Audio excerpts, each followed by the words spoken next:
Hello and welcome to our first step. In this step, we'll introduce to you the Autodesk Revit Architecture user interface. On the top left side, we have our application button. We can open, load, or print a project, or we can also access our options for Revit Architecture. Next to the application button, the quick access toolbar is located. Here you have the possibility to access several tools you often use. With the right mouse button, you can add a tool to the quick access toolbar. On the right side, there's the info center. We can type in here keywords or phrases to look for on the internet and in our help file. We can also access our help file over the question mark, or we can look in additional resources such as the support knowledge base, Revit web content library, and the Autodesk Revit Architecture homepage. Underneath those bars, we find the tabs, and underneath the tabs, we can find the ribbon. The ribbons are grouped into panels. We can also regroup them.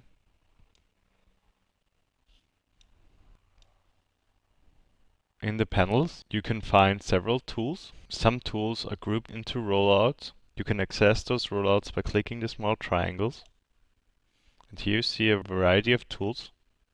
If we click a tool, Revit opens automatically our contextual tab, where we can make several adjustments for drawing our wall. Underneath the contextual tab, the option bar is activated, where you can set modifications before drawing your element. Now we take a close look at our tabs. Click on the Insert tab. Here we can load CAD files and also load families from our metric library, or look for Revit families in the Autodesk Seek content. Next to the Insert tab, we find the Annotate tab. The Annotate tab gives us the possibility to place dimensions. In the Structure tab, we find our structural elements such as beams, trusses, and columns. In our massing site, we have the possibility to create freeforms and design our site.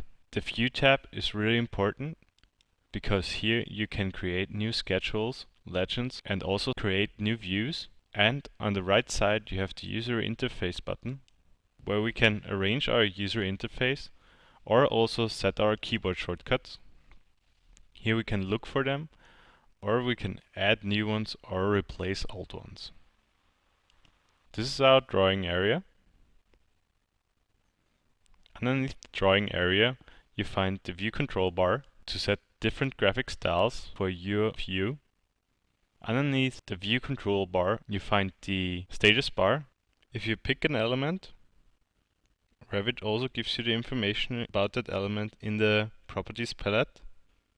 Here you can change the type or make several other adjustments. We can drag and drop this palette on the right side to get a better view of all our properties. Revit is a BIM product in which we create a 3D model.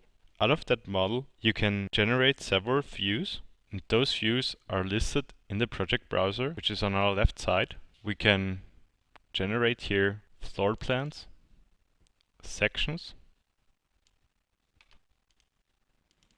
or also renderings of our project.